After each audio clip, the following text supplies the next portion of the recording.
Welcome to another episode of Unscripted Coding. Today we are going to talk about user experience, creating something functional, helpful, as opposed to something fairly rough.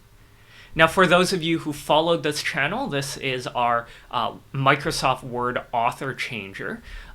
Very quickly, it is a functional website. It works fine. We spent some time building it together, but to somebody just browsing the web, if they come across this, it doesn't look very professional. It's not very helpful. They're not going to understand what it is I'm trying to do here. On the other hand, if they run into this web page, it's a lot more helpful. So today what we're going to talk about is how to bring it from this page to this page where somebody might actually come across it, use it, and benefit from our project. So let's go back. I'm just going to take 30 seconds to talk about the problem all over again.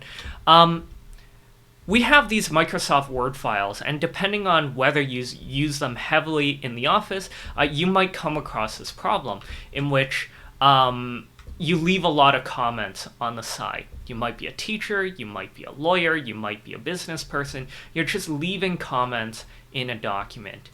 You're also making these changes that are tracked, and if you see the tooltip here, very small letters, but you can see that different authors are commenting and making changes.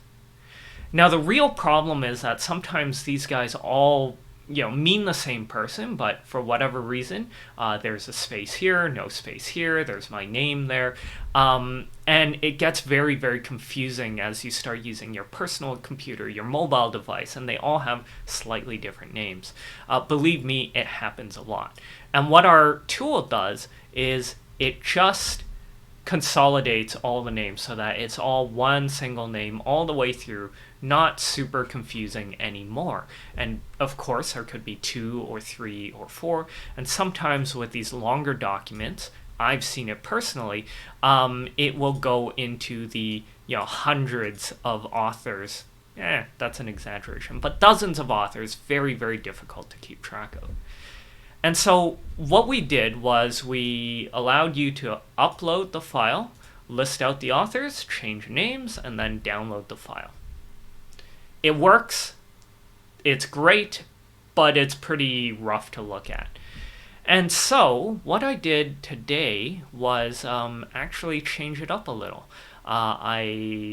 It looks very similar, but now you have instructions. There's a bit of a description of what this does. Step 1, upload the file. Step 2, list out the authors, change the author names. Let's just keep them all consistent here. And finally, download. And you can see there's a download right there happening. Much cleaner experience. And so I wanted to go through and talk about what those changes actually look like. So we're going to go into the code and just look. The copy right here, this one, is the original document, and this one is the newer one. You'll see that at the start, our buttons, I'm just going to refresh here, are all kind of grouped into one little section.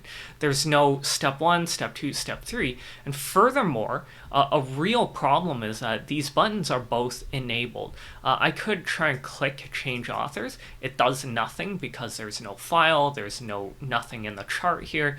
It does nothing, and that's very confusing. So one of the first things I did in the new code is I disabled, and let me just word wrap this, I disabled the buttons, disabled and disabled.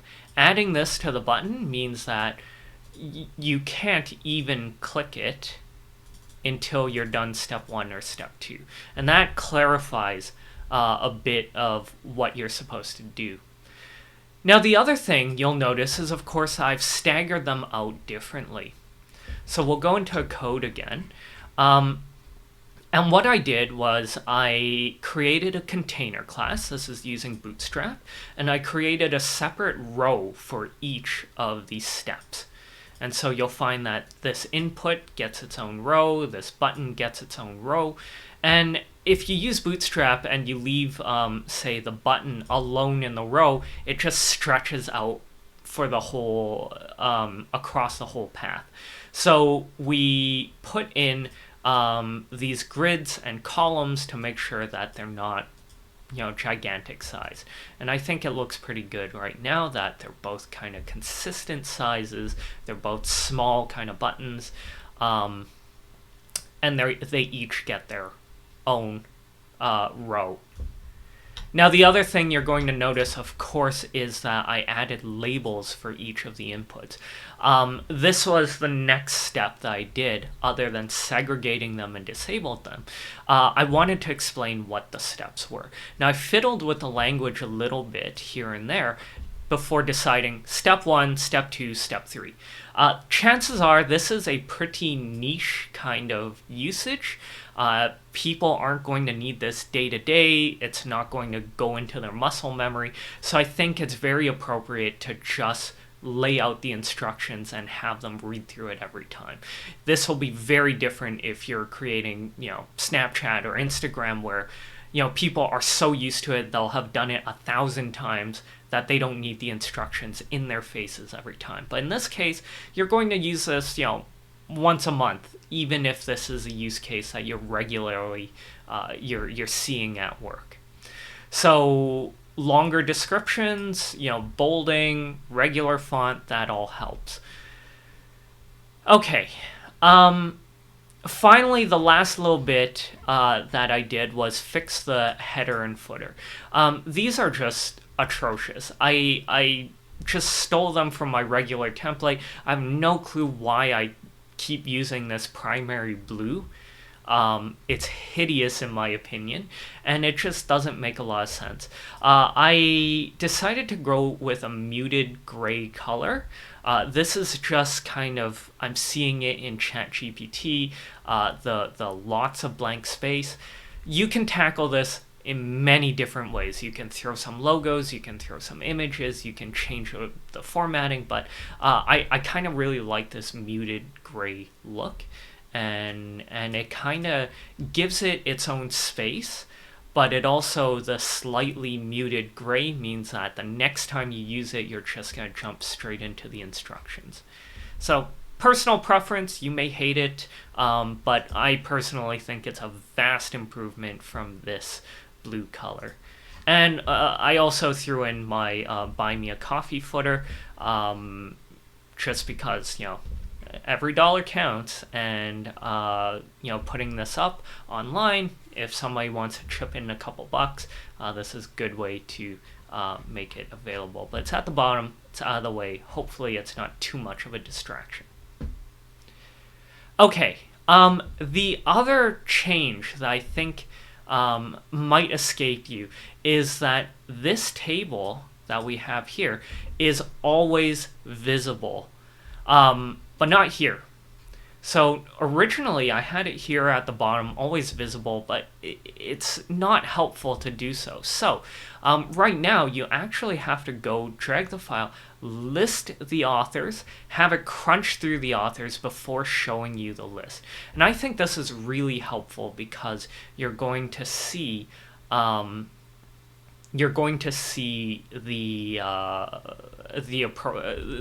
chart in the appropriate space. So originally this would have been at the bottom, very confusing given our step 1, step 2, step 3 approach. So it had to move up, and it had to stay invisible until we moved things along.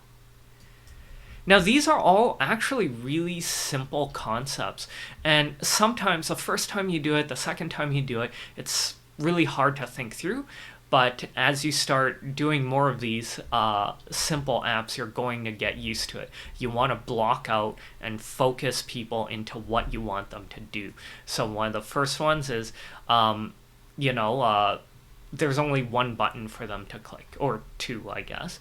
But there's only one button for them to click. You don't want them distracted by these two. What I'm thinking right now is I might want to make this more colorful. So this might be blue or yellow. This might be blue or yellow when it's enabled, so that it's more obvious. It draws more attention to what you're supposed to do. Another consideration I had was getting rid of these entirely. You don't see step 2, you don't see step 3 until you complete step 1, just to get rid of more clutter. I decided against that because we only have 3 steps. It becomes very difficult because someone might think, is there going to be 8 steps, 10 steps, 12 steps, 100 steps, and that draws away from the attention. Now you can solve this. You can have kind of a graphic that has 3 bubbles, let's say, step 1, step 2, step 3, so that you can hide this away and have a very simplified graphic to say there's only 3 steps. Or you might even say something stupid like step 1 of 3. But I didn't want to throw so much attention into this.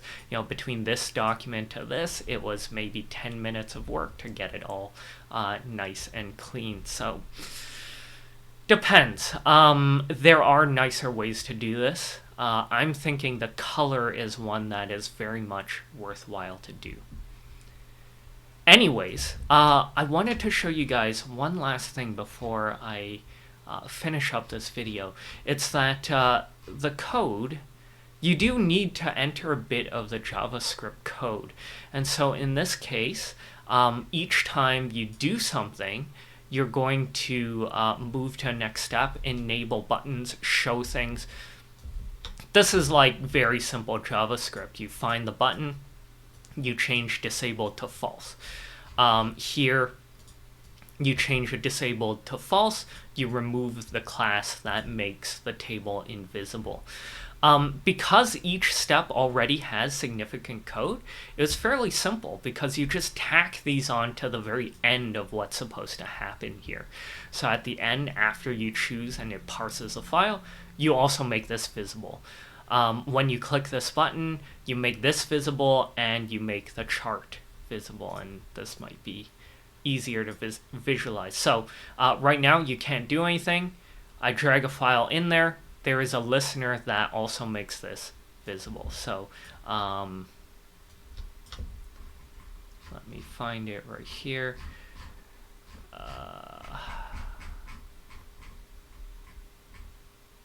Event listeners. So there is a change event listener for the file input as soon as it changes, and there is more than one file in here, then list authors becomes available. When you click list authors, it crunches through the file and gets all of the names. And so instead of adding a lot of new code, normally as soon as you click the list authors, you can see this is all the code we wrote before.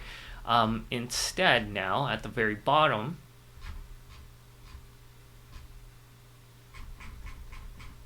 I lost myself somewhere here.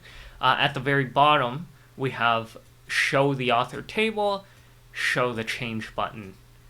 So these two become available. And then the download, there's no step afterward. Very, very simple. So I hope that was a helpful video for everyone.